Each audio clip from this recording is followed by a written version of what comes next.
경제발전소 박연미입니다. 법 없이도 사는 세상이면 참 좋겠지만 살다 보면 여러 변수를 만납니다. 계약부터 사건 사고 혹은 드라마에서처럼 뻔뻔스러운 가정 파괴범을 만나는 일도 있죠. 연간 법원에 접수되는 소송건은 재작년 기준으로 663만 건에 이릅니다. 본안 사건만 쳐도 150만 건이라고 하니까 우리 인구 5,185만 명을 기준으로 연간 전 국민의 13%가 법원을 찾는다는 얘기입니다. 이때 제일 막막한 게 변호사 찾는 일이죠. 제 변호사와 상의하세요. 이런 건 TV에나 있는 얘기고요. 실제로는 숱한 변호사 가운데 적임자를 찾아서 수수료를 협상하는 과정이 만만치가 않습니다. 7년 전에 등장한 로톡이라는 플랫폼은 이렇게 막막한 상황의 의뢰인을 변호사와 연결해 주는데요. 의뢰인들의 후기와 시간당 상담료, 소송 비용 등이 비교적 투명하게 공개돼서 법률 소비자들의 반응이 좋습니다. 반면에 이쪽으로 손님을 뺏기거나 비싼 수임료 고집하기 어려워진 변호사들은 협회 차원의 징계를 추진하겠답니다. 새로운 서비스는 기득권이 오랫동안 모른 척해온 약자의 목소리를 들을 때 생겨나죠. 그동안 우리 법조 시장이 소비자들을 어떻게 대접해왔는지 되묻게 됩니다. 8월 4일 수요일 경제발전소, 저는 박연미입니다.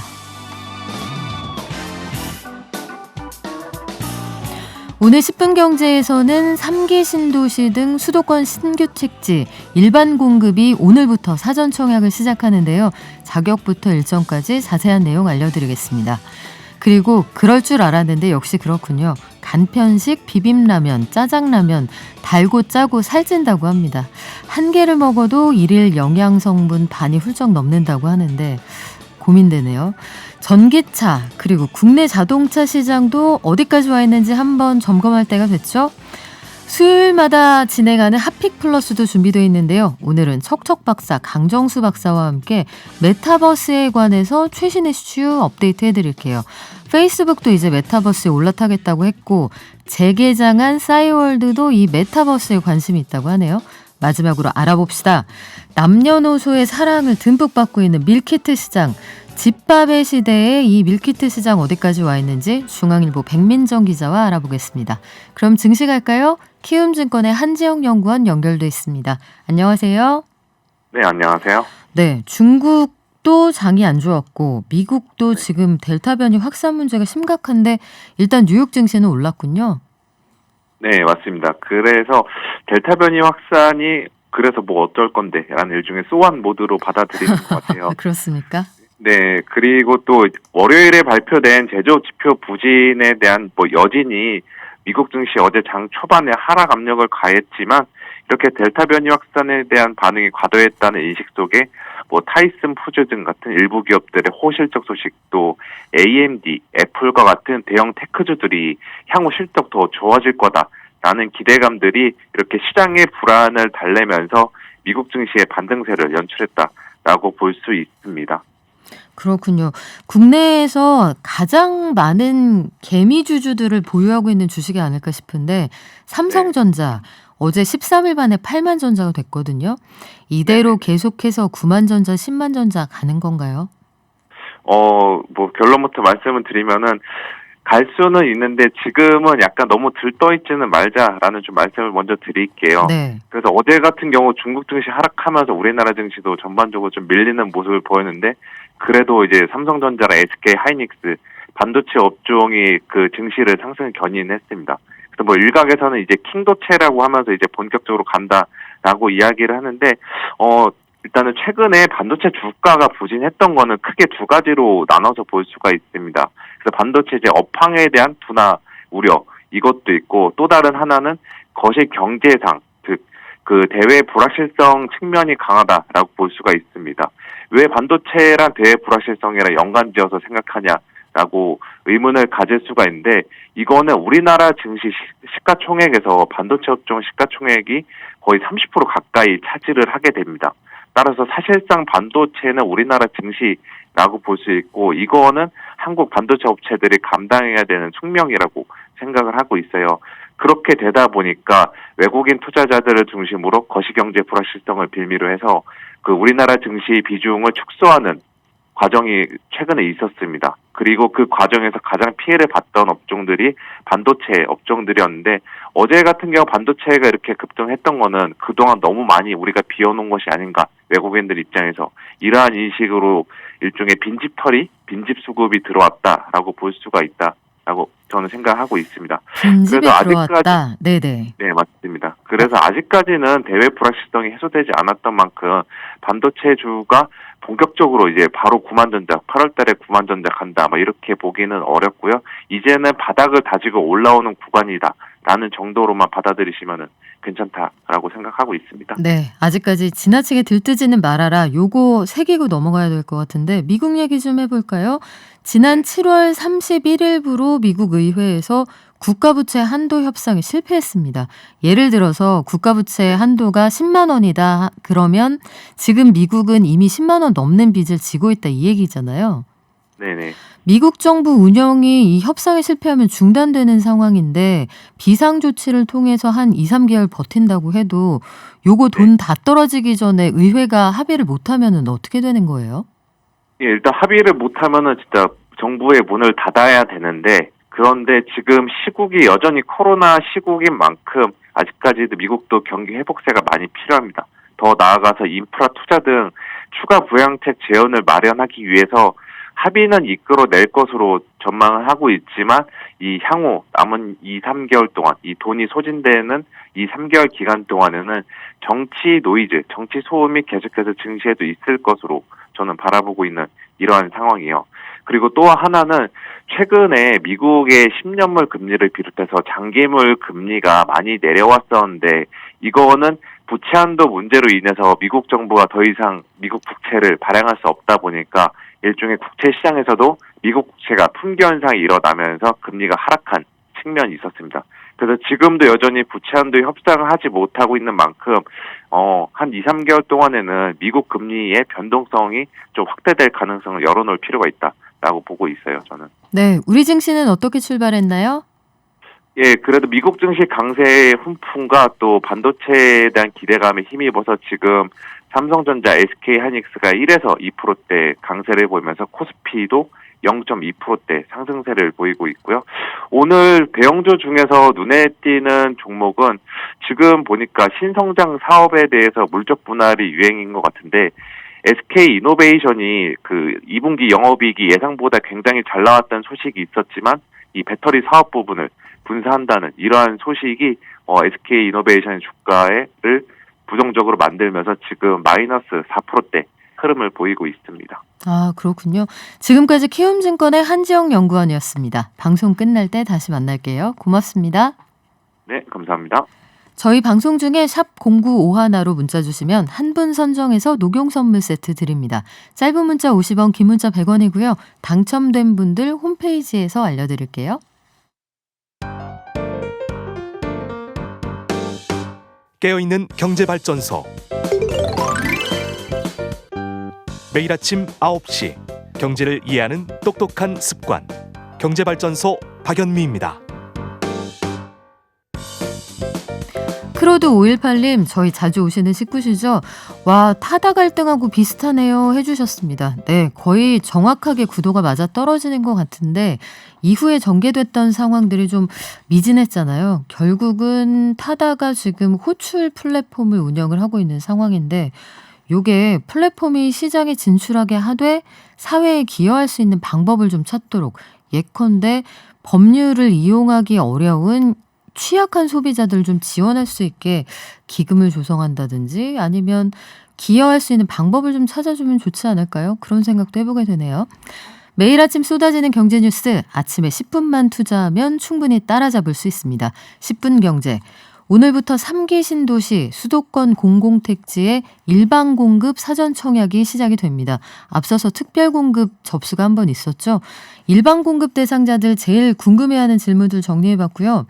비빔라면, 짜장라면, 집밥 시대에 한 끼 뚝딱 하기 참 쉬운데 이거 하나, 두 개 이렇게 먹다 보면 나트륨 일일 영양 성분 기준치 훌쩍 넘어간다고 합니다. 아는데 숫자로 들으니까 좀 그러네요. 한국경제신문 나수지 기자가 정리했습니다. 안녕하세요. 네, 안녕하세요. 네, 3기 신도시하고 지금 일반 공급 사전 청약, 이번에 공급되는 집이 4,333채, 어디에 몇 가구가 공급됩니까? 네, 오늘부터 이제 시작하는 거는 공공 분양 중에서도 일반 공급입니다. 그래서 어제까지 해서 특별 공급 접수는 마무리가 됐고요. 특별 공급 대상인 아닌 분들은 이제 일반 공급을 누리실 텐데, 이 일반 공급으로는 인천 계양의 110가구, 그리고 남양주 진접 2에 174가구, 그리고 성남 복정 1에 94가구 해서 총 378가구가 공공 분양 일반 공급으로 배정이 되어 있습니다. 그렇군요. 청약 신청 자격은 어떻게 돼요? 네, 좀 꼼꼼히 확인을 하셔야 되는데요. 지난달 16일 기준으로 수도권에 거주하고 있으시면서 그리고 세대 구성원이 모두 무주택이어야 되고요. 그리고 청약 저축에 가입해 있는 게 청약을 할 수 있는 최소 조건입니다. 그리고 만약에 청약을 전용 면적 60제곱미터 이하에 신청을 하시려면 소득과 자산 기준도 충족을 해야 되는데요. 소득은 도시근로자 가구당 월평균 소득액의 100% 이하 이게 기준인데 금액으로 보면 3인 가구 기준으로 보면 월 603만 원가량, 그리고 자산은 부동산 기준으로 2억 1,550만 원, 그리고 자동차는 3,496만 원 이하가 기준입니다. 해당 지역 토박이한테 우대가 있다 이런 얘기도 있더라고요. 네, 이게 그 지역마다 물량이 조금 달라서 이것도 더 확인을 하셔야 되는데 네. 인천 계양은 인천 거주자분들한테 절반을 공급을 해주고요. 그리고 나머지 물량은 수도권 거주자에게 배정을 했습니다. 그리고 남양주 진접 2는 이 1년 이상 남양주시 거주하신 분들한테 30% 우선 공급, 그리고 6개월 이상 경기도 거주하신 분들한테 20% 공급하고요. 그렇게 해서 나머지 절반은 또 수도권 거주자에게 공급을 합니다.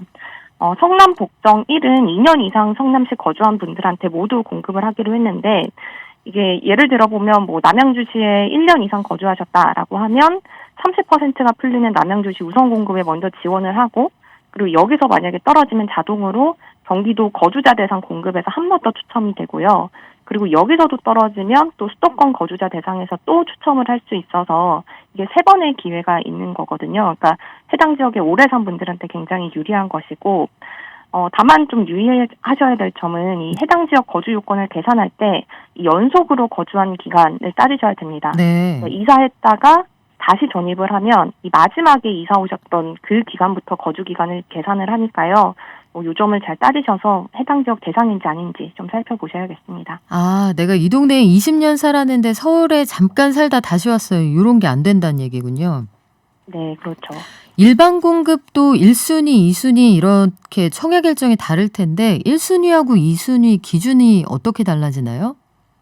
네, 이 기준에 따라서 청약 일정도 달라서 좀 이것도 꼼꼼히 보셔야 되는데 1순위는 청약 저축 가입 기간이 2년 이상이면서 이 청약 저축 납입을 24회 이상 내신 분들, 그리고 세대 구성원이 모두 무주택자인 분들, 그리고 과거 5년 안에 다른 주택 청약에 당첨이 된 적이 없으면 이게 1순위로 분류가 되고요.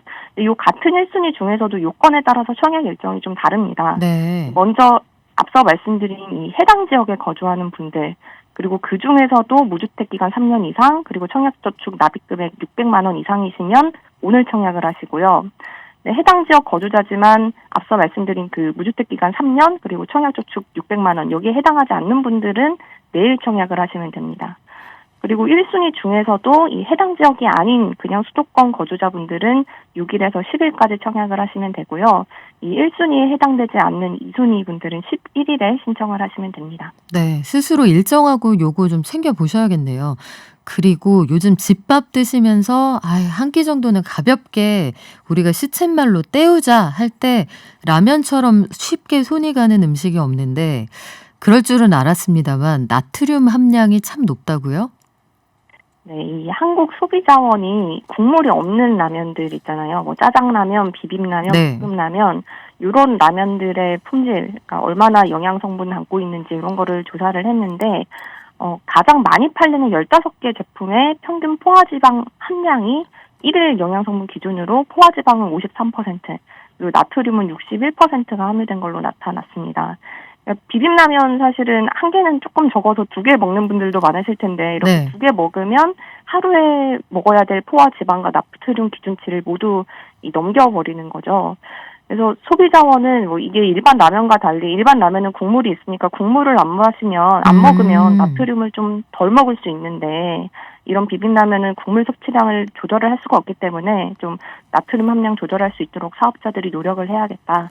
이런 식의 코멘트도 내놨습니다. 사실 광고에 힌트가 좀 들어있긴 해요. 비빔면은 보통 새콤 달콤하다고 하거든요. 당분이 제일 높았고요.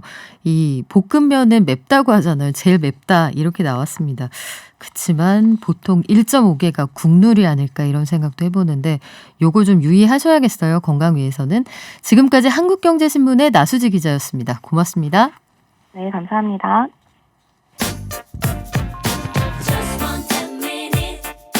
지금 여러분께서는 경제발전소를 듣고 계십니다.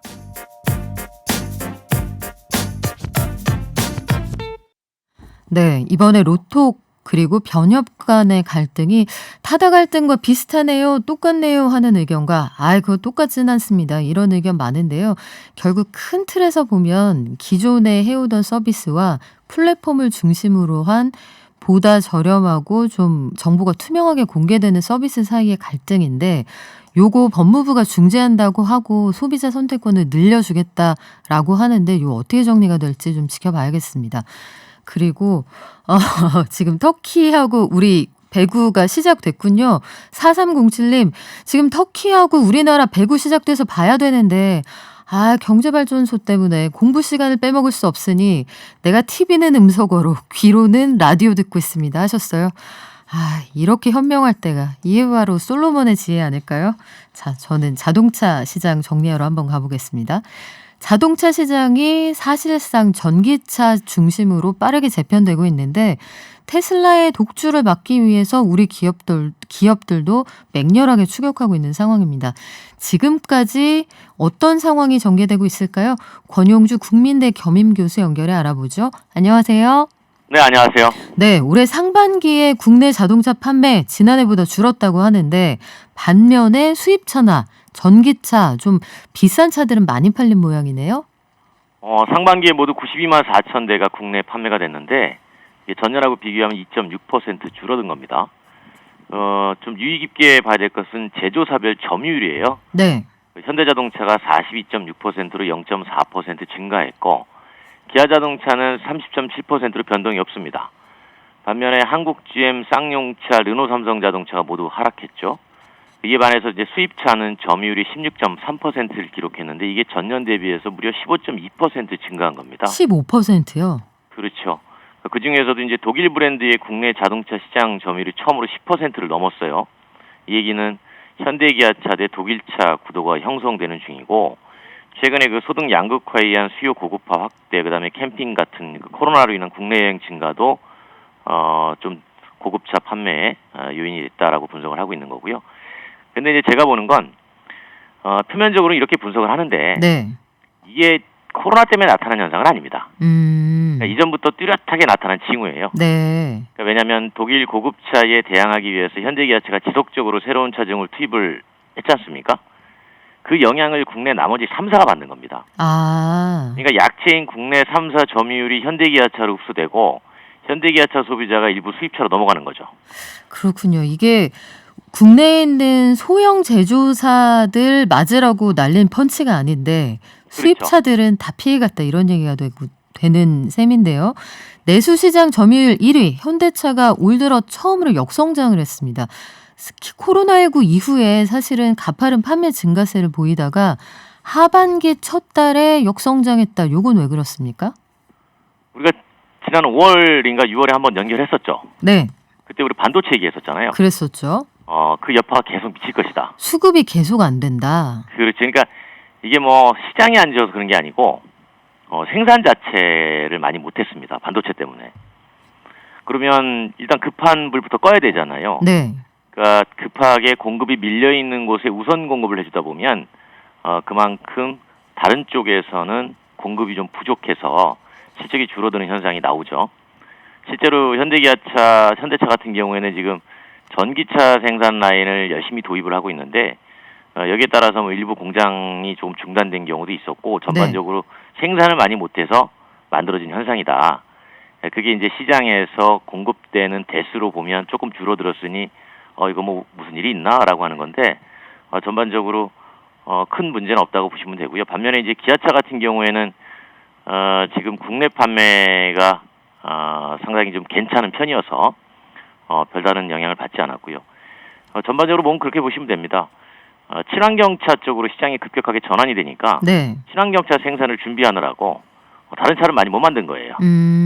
그것이 실적에 반영됐다라고 보시면 돼요. 그러면 수요가 줄어든 게 아니라 사고 싶은 사람은 많은데 출고가 안 돼서 일시적으로 판매량이 좀 덜 집계됐다 이런 상황이군요.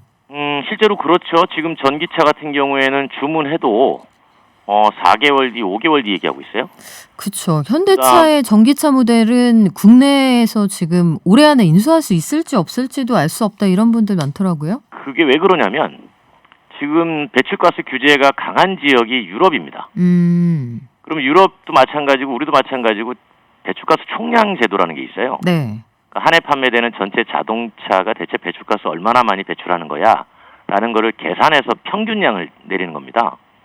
거기에 킬로미터당 95g 이하를 맞춰야 되거든요. 유럽연합이. 그러니까 유럽연합에서 지금 내연기관 열심히 팔다가 배출가스 총량을 못 맞추면 벌금을 맞아요. 그러니까 일단 지금 전기차 만드는 건 유럽으로 수출을 많이 합니다. 일단 급한 불부터 끄는군요. 그렇죠. 반면에 이제 그 테슬라 같은 경우는 한국에다 물량을 많이 쏟아내죠. 그러니까 이제 테슬라 판매량은 일부 좀 올라가고 국산 전기차 판매량은 좀 내려가고 이제 그런 현상들을 가지고 뭐 시중에서 이런저런 얘기들이 흘러가는데 기본적으로는 지금 유럽의 물량을 맞추는 게 지금 상당히 급해요. 자동차 만드는 회사들도 나름대로 입장이 있을 텐데 국내 전기차 시장은 그러면 현황이 어떻습니까? 요구하는 사람은 많은데 공급이 부족하죠. 특히 이제 그 최근에는 물류 쪽에서 전기차 요구가 많습니다. 네. 특히 그러다 보니까 이제 1톤 소형 봉고 포터 전기차 이쪽이 엄청나게 요구량은 많은데 지금 다 못 되고 있어요. 게다가 최근에 기아 자동차도 전기차 EV6 전용 플랫폼 갖고 내놓고 그다음에 제네시스 같은 경우도 이제 전기 세단이 나왔잖아요. 네. 제네시스는 사실은 관용으로 공급될 가능성이 높습니다. 대부분 이제 고위공직자들 네. 전기차 타자 그러니까 그쪽 시장이고 그다음에 EV6나 포터나 아이오닉5는 일반 대중 수요인데 그쪽에서 공급이 상당히 부족한 그런 현상을 보이고 있죠. 지금 인기가 없는 게 아니라 공급이 부족하다. 그렇게 보시면 됩니다. 지금 이 한간에 도는 소문을 하나 제가 확인하고 싶은데 이 전기차가 세단이나 그 SUV는 괜찮은데 트럭이나 봉고로 만들면 힘이 좀 달린다 이런 주장도 있거든요. 실제로 그렇지는 않은가 봐요. 물건을 많이 실으니까요. 그냥 빈 차로 다닐 때는 못 느끼는데 네. 1톤 트럭에다 1톤을 가득 실으면 무게가 2톤 되잖아요. 그렇죠. 무게의 증량이 상대적으로 가속감이라든가 출력이 좀 부족하구나라고 느끼게 만들 수는 있죠. 그러니까 물건을 얼마나 실느냐에 따라서 느낌이 달라지는 거예요. 기존 내연기관에 비해서요. 그렇죠. 왜냐하면 힘의 차이가 확 오죠. 그렇군요. 현대기아차가 계속 신차들을 내놓고 있는데 지금 그 세차장 이런 데 가보면 전기차 모델 중에 테슬라 타는 젊은 분들이 참 많거든요. 네네. 요게 그 국내 신차하고 테슬라하고 하반기에 어떻게 게임을 좀 할 만하겠습니까? 게임이 되고 있죠, 지금. 어쨌든 수입차 중에서는 테슬라 전기차가 가장 많이 판매되는 모델이고 여기에 이제 현대기아차가 대응을 하려고 하는 거니까 이 전략은 이런 겁니다. 과거에 AS 때문에 수입차에 꺼리던 사람들이 국산 고급차 나오니까 많이 돌아섰단 말이죠. 네. 현대기아차도 전략은 그거예요. 전기차 모델 많이 내놓으면 국내의 탄탄한 AS망 때문이라도 이쪽으로 돌아온다. 그러면 차종의 다양화가 우선 시급하다라는 판단으로 SUV까지 지금 이제 전기차로 내놓으려고 노력을 하고 있는 중인 거죠. 네, 앞으로 국내산 그리고 수입산 전기차 시장 어떤 결과 나올지 한번 유의 깊게 지켜보겠습니다. 지금까지 권용주 국민대 겸임교수였습니다. 고맙습니다. 감사합니다.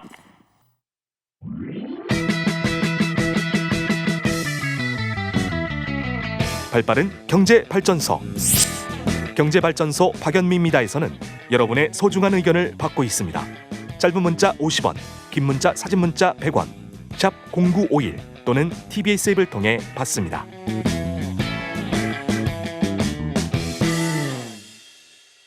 (3584님) 1톤 포터 어제 계약했는데 내년에 나온답니다 하셨군요. 저도 주변에 그 아이오닉 모델 상반기에 계약했다는 분들 올해 안에 받을 수 있을지 없을지 모르겠다 이런 얘기 많이 하시더라고요. 앞으로 정비소들 갈 일이 없을 거다. 미소소님 이런 의견도 주시네요. 전기차의 시대 참 많은 게 달라질 것 같죠. 우리가 사용하고 있는 가상 공간에도 이런 변화가 빠르게 일어나고 있습니다. 순천향대학교는 입시 설명회를 국내 대학 최초로 메타버스라는 가상 공간 안에서 진행을 했고요. 삼성증권은 우수사원 시상식을 메타버스 브랜드 안에서 진행을 했다네요. 앞서서도 한번 설명을 드렸지만 우리 걸그룹 블랙핑크는 제페토라는 메타버스 서비스 안에서 가상 팬사인회를 열기도 했습니다. 이제 페이스북도 이 대열에 끼어들겠다고 하는데 메타버스가 들어도 잘 이해가 안 되죠. 이게 뭔지 어디까지 와 있는지 excitingfx.kr의 강정수 대표님 나오셨습니다. 안녕하세요. 안녕하세요. 네, 페이스북 CEO인 마크 저커버그가 이제는 우리 소셜 네트워크 서비스 말고요. 메타버스 플랫폼으로 거듭날 거예요. 이렇게 얘기를 했는데 페이스북 쓰시는 분들 많고 상대적으로 이 연령층이 좀 높거든요. 네. 이분들 대상으로 당신들이 쓰는 페이스북이 이제 메타버스화 된답니다. 이거 어떻게 설명하면 될까요? 네, 이제 페이스북을 보통 얘기할 때는 페이스북만 있는 것이 아니라 페이스북, 인스타그램, 또 왓츠앱이라고 해서 우리나라 카카오톡과 같은 거죠. 네. 이런 서비스에 사실은 되게 거대한 제국입니다. 이 모든 기업이 즉 페이스북, 인스타그램, 왓츠앱이 다 메타버스로 가겠다. 이거를 지난주에 2, 4분기 실적 발표할 때 마크 주커버그가 얘기하면서 이것이 바로 페이스북의 미래다. 그리고 인터넷의 미래다. 네. 다음 모바일 인터넷의 다음이다. 이런 식으로 얘기를 표현을 하고 있습니다. 그래서 지금 시청자분께서 청취자분께서 외워주시면 되는 단어는 모바일 인터넷 다음 버전이다. 넥스트 버전이다. 모바일 인터넷의 다음 버전이다. 그리고 두 번째는 프레젠스라는 영어 표현, 현존이라는 것, 우리 또는 머물다, 존재하다는 뜻이죠.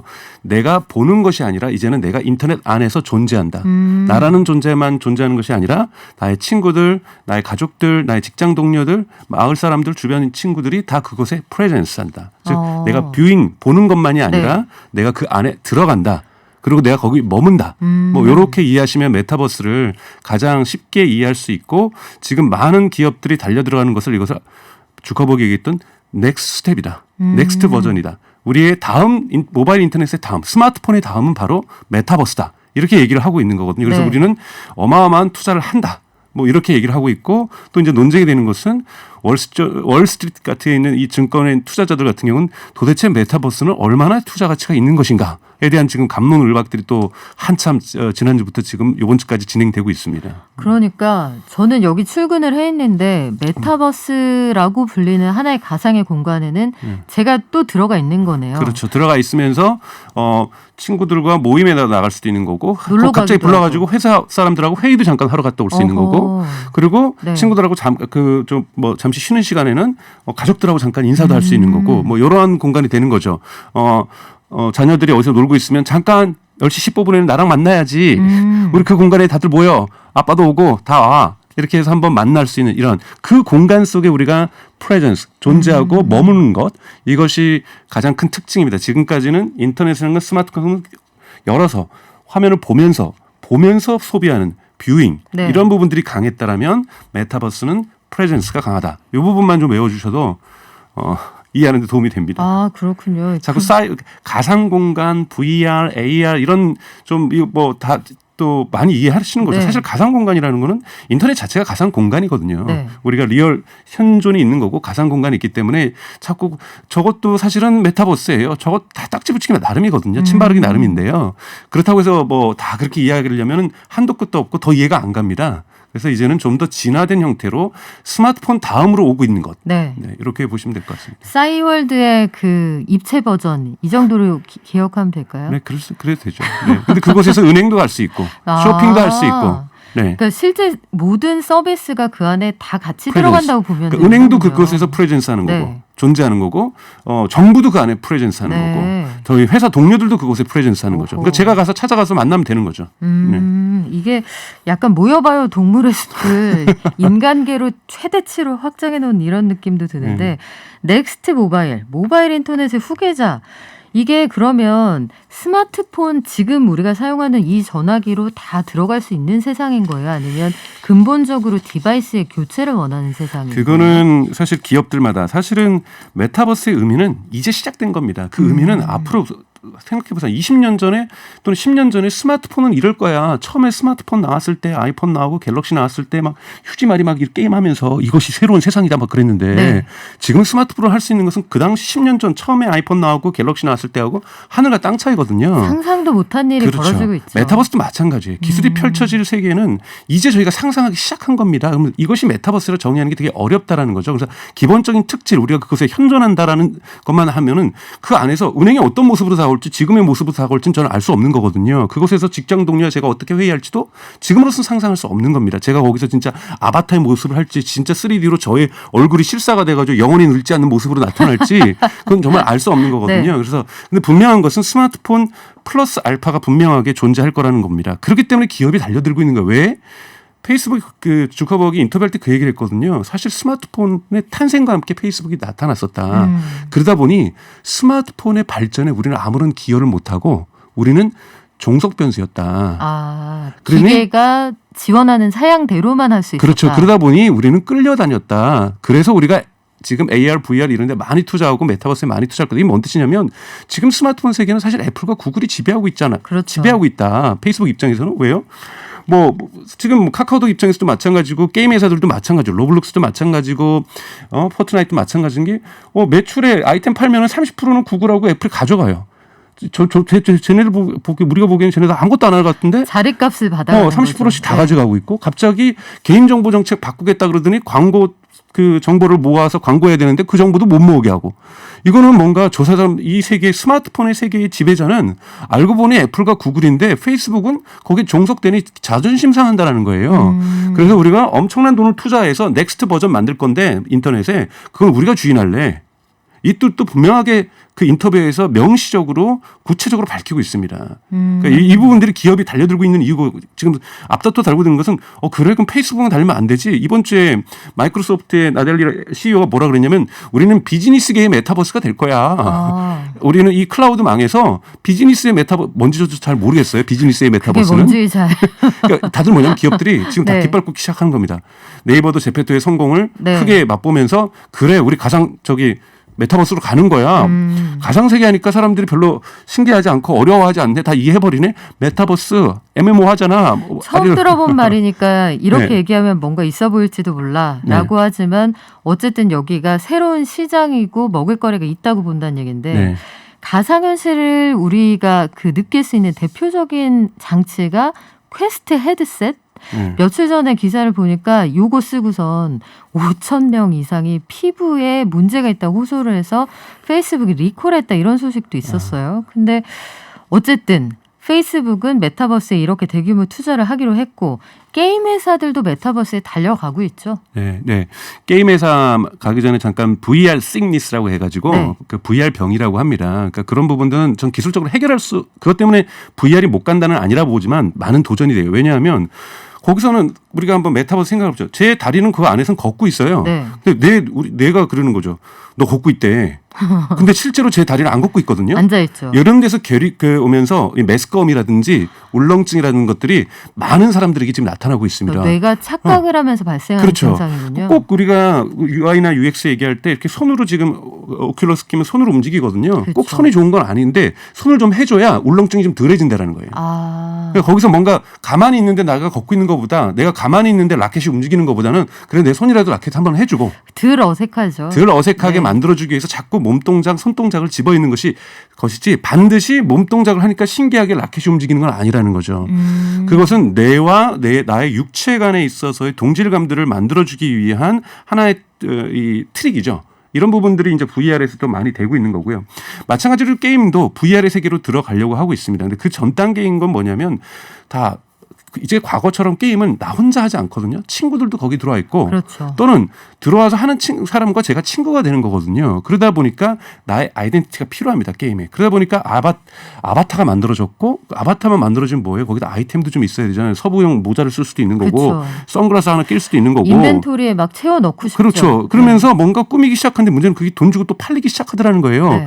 게임 회사들이 이게 웬 노다지냐라고 생각하는 거죠. 황금하늘 나는 거의가 된 거죠. 사람들이 아이템을 계속 구입하려고 하니 상업적인 상술이 들어간 거죠. 야 이거 메타버스인데 너의 존재감이 있는데 남들한테 너 밖에서도 성형수술 하는데 안에서도 성형도 해야 되고 지금 너의 아바타 이렇게 모른 채 할 거야? 그렇죠. 지금 꾸며야지. 너 얼굴에 뼈드락지 난 것 같은데 아바타도 난 것 같아. 좀 발라주고 해야 되지 않겠니? 이렇게 얘기를 하니까 사람들이 또 진짜네. 사람들이 너의 아바타도 인증사진 찍어서 보내달라고 하는데 제페토 사진 뭐니 이거 이렇게 네. 나오는데 꾸미게 되는 거죠. 여기에 돈을 투자하는 겁니다. 그래서 이거 좀 나쁘다고 보진 않아요. 근데 이거를 100% 우리가 낭만적으로 새로운 신세계가 열린다가 아니라 항상 신세계는 시장을 열려고 하는 기업들이 네. 여기서 돈 벌려고 하는 것도 우리는 같이 인지하면서 봐야 된다는 거고 지금도 스마트폰이 열렸지만 개인정보 문제라든지 사생활 침해라든지 여러 가지 문제들이 있는 것처럼 메타버스 세계에서는 페이스북 하면 다 광고로 돈 버는 회사잖아요. 그럼 네. 메타버스를 광고판으로 깔 건가요? 이런 걱정도 된단 말이죠.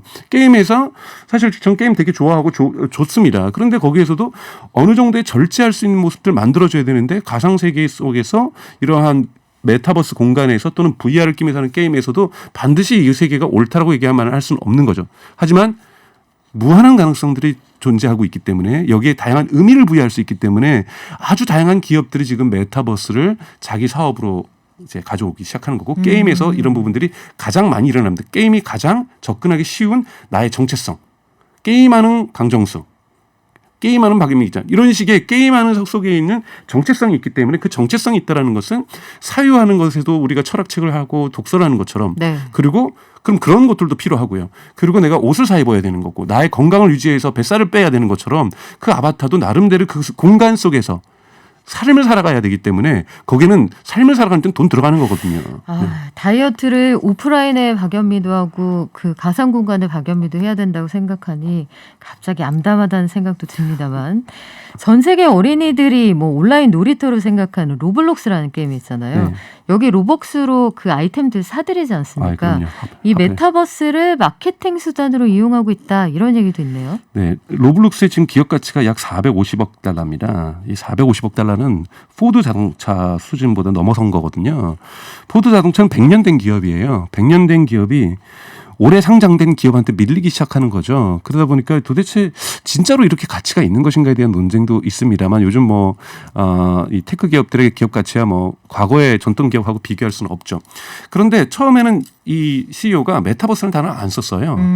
근데 이번에 상장하면서 메타버스를 쓰면서 또 사람들이 그래 로블록스가 메타버스의 대표적인 예야. 저는 앞으로 메타버스 세계는 열려 있고 의미도 열려 있다고 보고 네. 가치도 열려 있다고 봐요. 요 지금 하나를 가지고 휴지마리 게임 가지고 스마트폰의 게임 세계를 다 얘기할 수 없는 것처럼 로블록스는 저는 아주 맹아적인 상태의 그런 메타버스적인 특징들 몇 가지를 가지고 있을 뿐이죠. 굉장히 초기 단계의 네. 메타버스 특징 몇 가지를 탑재한 게임이다. 그런데 이렇게 얘기하니까 투자자들이 엄청난 돈을 준단 말이죠. 어머 이건 사야 되나 봐. 그렇죠. 이렇게 되는군요. 그렇게 되면 근데 이게 또 실리콘밸리가 성장하는 테크 기업들이 성장하는 전형적인 방법이에요. 그렇게 되면 돈이 들어오면 돈 갖고 그렇다고 허튼 짓 안 합니다. 뭘 하냐면 인재들을 데려옵니다. 그러니까 세상에서 가장 뛰어난 개발자들이요. 우리가 이렇게 돈이 많으니 오세요. 메타버스가 다음 단계예요. 그러다 보면 또 뭔가가 이루어집니다. 그럼 또 이것이 사업 기회로 만들어지고 투자자들도 이런 속성을 알고 있는 거죠. 네. 저기 될 것 같은데 저게 몰빵해주면 쟤네가 저기 인재들 모아가지고 새로운 거 한 판 버릴 수 있어. 여기 지금 스타트업 조그맣게 시작하는 저게 해주는 것보다는 또는 포드 자동차에다가 너네 메타버스를 하면서 너희도 이거 안 하는 것보다는 이 지금 맹아적이고 많은 다수들이 언론에서도 지금 열심히 또 예로 로블록스를 얘기를 해주고 있으니 여기가 메타버스의 미래야. 또는 페이스북 스스로가 그러니까 인터뷰를 CEO가 자처해서 1시간 넘게 인터뷰를 합니다.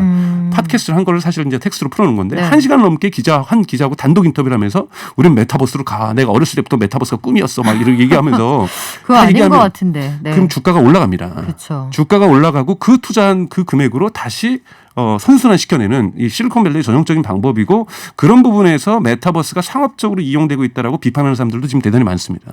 당대의 돈 버는 키워드이자 기술 혁신의 어떤 총화가 메타버스라는 단어 안에 들어있군요. 그런 역사도 있죠. 우리가 뭐 빅데이터 좀 맞다고 생각해요. 근데 데이터 조금 만지작거리면서 빅데이터 업체라는데 헌드레드 같거든요. 수백 개거든요. 근데 그렇게 해야 투자가 들어오는 거고 머신러닝 그 기계학습 몇 개 좀 기초적인 건 돌려야 돼요. 어느 기업이든지 네. 요즘은. 근데 우리 머신러닝 개발자 있으면 AI 기업. 네. 뭐 이런 식으로 해야 사실은 저는 그걸 비난하는 게 아니라 저도 만약에 창업을 하면 그렇게 하겠습니다. 그러니까 어느 정도의 포장은 인간의 속성이고 기업의 속성이라는 거죠. 그래서 메타버스도 적절하게 속성도 메타버스로 앞으로의 저는 가능성 좀 있다고 봅니다. 인터넷이 메타버스로 발전할 가능성 저는 풍부하다고 보고요. 네. 다만 그것이 페이스북이 꿈꾸는 메타버스, 로블록스가 꿈꾸는 메타버스가 진짜로 메타버스라고 얘기하기는 매우 어려운 아주 초기적인 상황이다라고 말씀드리고 싶은 거죠. 어디까지 갈지 아직 우리가 예상하기 어려운 상황인데 네. 하긴 그렇습니다. 이 휴대폰으로 게임을 한다.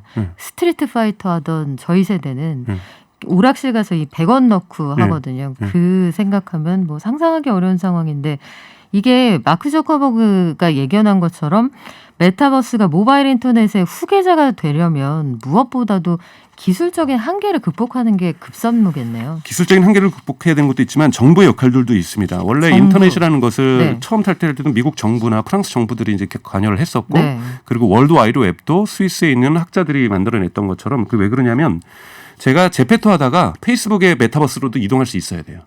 페이스북 하다가 로블록스로도 갈 수 있어야 되려면 표준이라는 게 있어야 됩니다. 어느 정도의 그러니까 룰 세팅이 있어야 되는 거죠. 기본적인 원칙들을 지켜줘야 서로의 메타버스들이 연결되면서 메타버스가 의미를 가질 수 있습니다. 그래서 이러한 것을 위해서는 표준도 있어야 되고 보통 또 상호 운영성이라고도 얘기합니다. 여기서도 작동했던 룰이 여기서도 작동하는. 갑자기 여기서 내 제페토에서 보였던 나의 아바타가 로블록스 갔더니 갑자기 이상한 모습으로 변해 있다라면 하기 싫거든요. 그렇죠. 그러면 내가 여기다 공들였는데 여기서 미용실 갔는데 저기 가서 또 미용실 가야 되면 그것도 머리 자른 지 얼마 안 됐는데 또 해야 되면 좀 그렇잖아요. 그럼 이사 갈 수 있으면 좋겠네요. 그렇죠. 제가 이사 갈 수 있고 옮겨 다닐 수 있고 뭐 텔레포트도 한다는데 갑자기 여기서 은행에 있다 갑자기 뻥 했더니 갑자기 마트 왔네. 뻥 했더니 집에 왔네. 이것이 가능하려면 다양한 곳에서의 이러한 컨텐츠들이 소비되고 제가 현존하기 위해서는 표준과 상호 운영성이라는 것들이 반드시 지켜져야 됩니다. 이런 부분에서의 이런 건 기업이 페이스북이 먼저 우리 룰을 다 따라. 우리가 크니까. 그럼 이게 골목대장 하겠다는 거거든요. 그럴 수는 없습니다. 이때는 이제 공익적인 공공성을 갖고 있는 정부가 나서서 표준을 만들어주기 위한 노력들 또는 정부 간에 있어서 국제기구 간에 있어서 이런 표준이나 상호 운영성들을 만들어주려는 노력들이 필요합니다. 그래서 정부의 역할은 좀 필요하는데 뭐 우리나라 정부가 항상 해왔던 것은 유튜브가 뜨면 제2의 유튜브를 만들겠다. 넷플릭스가 뜨면은 제2의 넷플릭스 두세 개를 만들겠다. 네. 제페토 너희만 제페토가 아니라 제2, 제3의 제페토, 로블록스도 우리가 제2의 로블록스 만들겠다. 이런 정부의 야심찬 계획은 보통 항상 실패해왔기 때문에 저는 앞으로도 실패할 거라고 생각이 들어요. 근데 다만 표준과 상호 운영성을 만들어주는 공적인 가치만이 할 수 있는 기구만이 할 수 있는 거는 전 제대로 역할을 해 주셔야 정부가 역할을 해요. 그래서 정부 역할도 분명히 있습니다. 그래서 공공 역할도 있다는 거죠. 잘 따라줄지 모르겠어요. 그러니까 언뜻 드는 생각은 아니 우리 가게에서도 옷 사입으면 좋겠고 우리 가게에서도 머리 한 번 더 하면 좋겠는데 로블록스에서 했다고 여기에서 그걸 다시 쓰게 해달라고 우리는 그 정책 반대했어요. 이렇게 나올 수도 있지 않겠어요? 근데 그러다면 이제 자기 세상이 협소해지는 거죠. 그러니까 예를 들면 로블록스에서만 쓸 수 있는 것.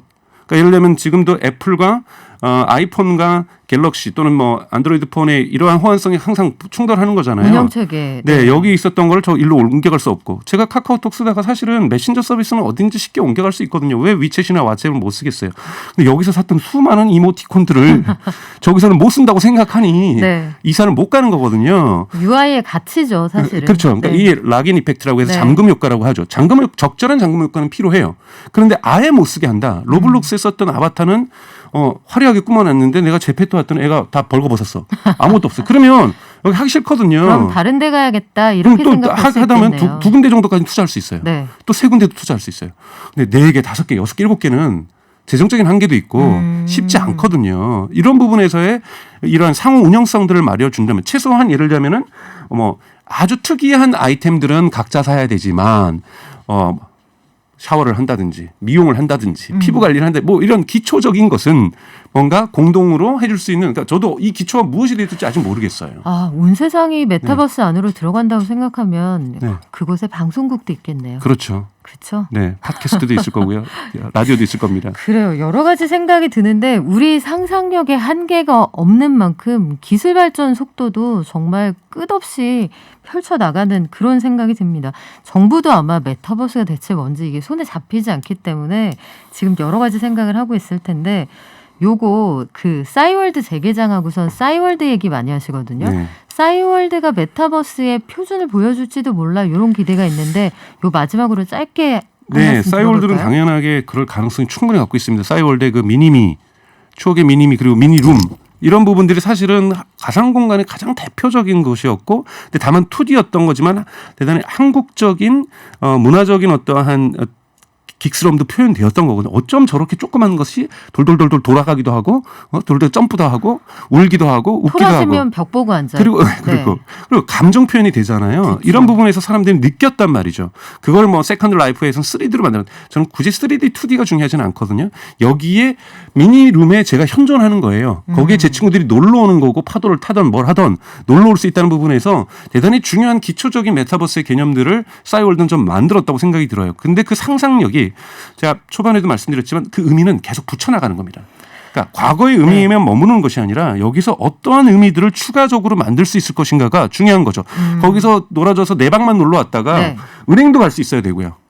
뭐 물건도 살 수 있어야 되고 이런 상상력을 만약에 싸이월드 이번에 보여준다라면 가능성 좀 충분히 있다고 봅니다. 그래요. 싸이월드 어디까지 갈 수 있을지 처음에 재개장하고 초당 접속자가 1,700명씩 나왔다고 하는데 한번 기대해 보죠. 최신 경제 트렌드 가운데 하나만 콕 집어서 제대로 파보는 핫픽 플러스 익사이팅 fx.kr의 강정수 대표와 함께했습니다. 고맙습니다. 고맙습니다.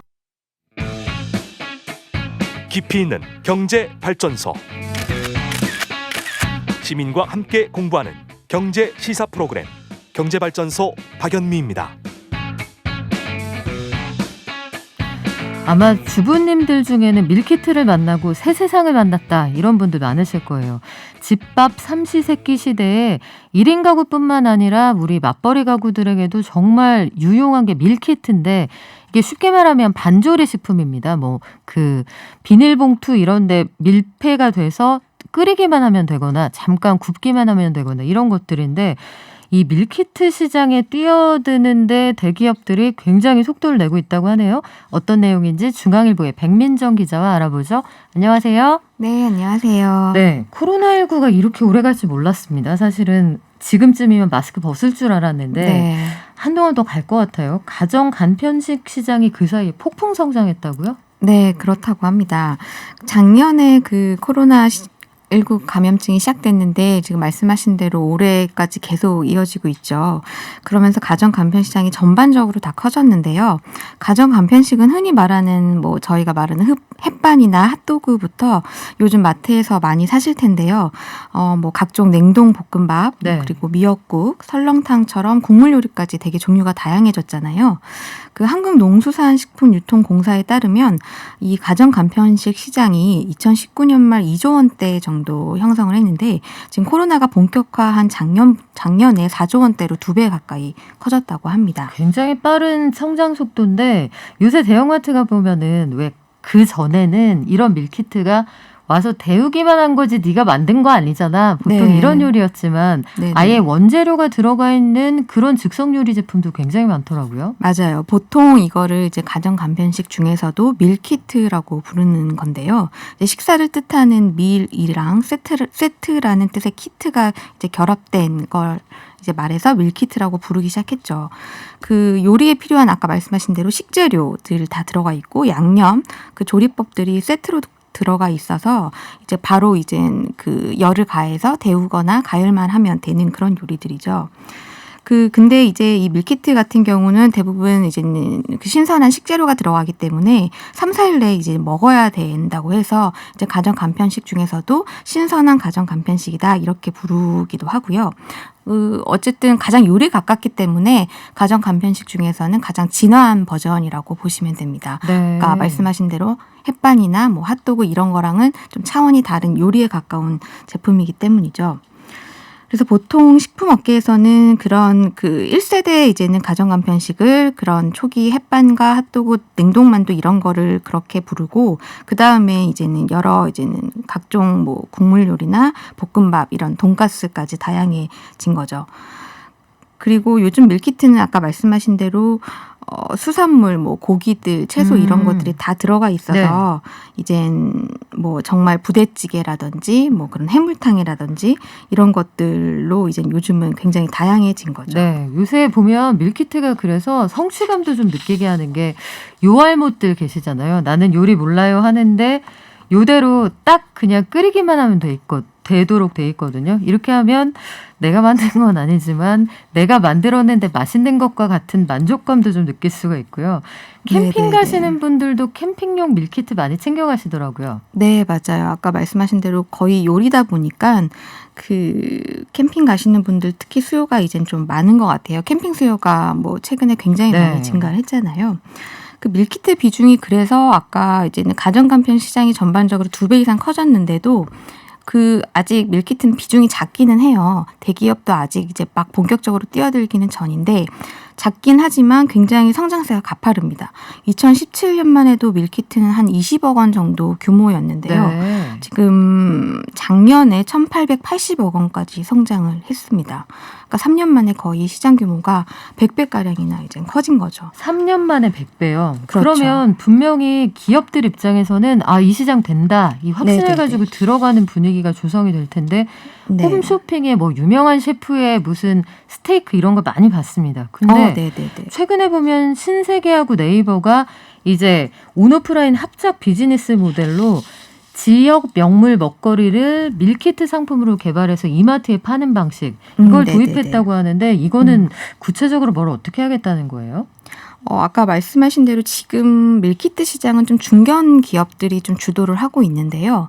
이제 대기업들이 일단은 지금 보고는 있는 상황인데 이게 사실 되게 기획이나 이제는 뭐 제품 제조까지 판단이나 기획력이 좋아야 되기 때문에 중견 기업이나 스타트업이 이젠 하기 지금 딱 적합한데 대기업들이 이젠 하려면 굉장히 손익분기점이나 이런 것들이 맞아야 되잖아요. 네. 그렇기 때문에 조금 주저하는 측면이 있었는데 뭐 CJ제일제당이나 뭐 한국 야쿠르트 같은 데서는 이제는 본격적으로 좀 뛰어들기 시작했어요.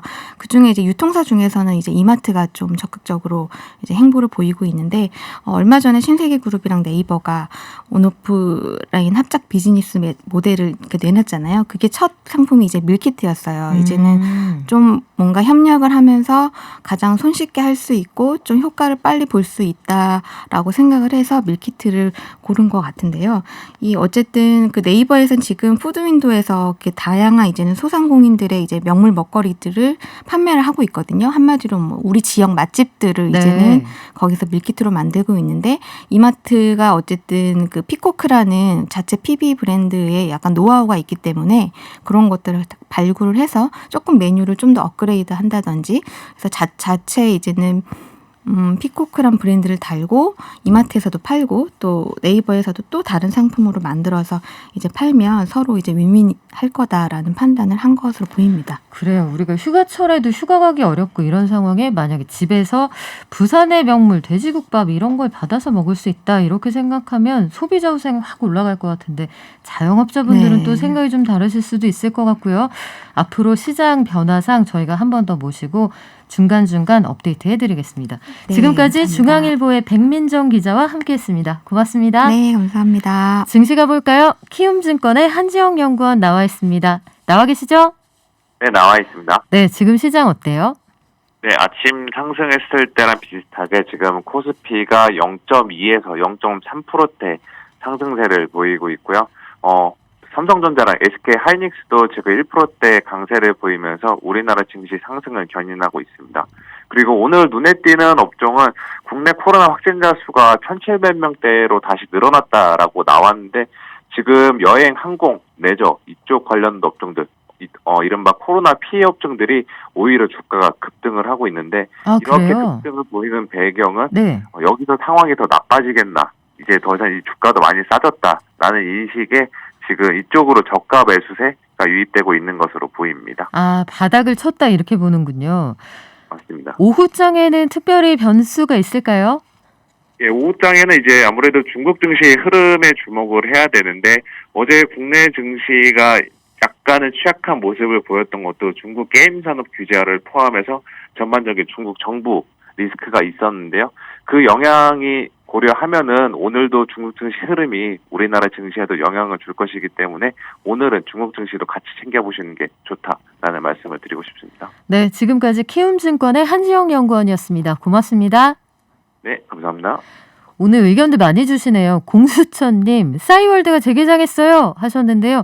어제 맛보기로 열었는데요. 지난번에 원래 한번 열었었거든요. 아이디 찾기 예약하시면 도토리 준다고 해서 저도 빠르게 예약했습니다. 메일 왔더라고요. 도토리 드리겠다고. 어제 살짝 오픈을 했는데 추억을 되새기는 분들이 꽤 많은 모양이에요. 요거 앞으로 어떻게 서비스 될지 저희 메타버스 시간에 종종 알려드리겠습니다.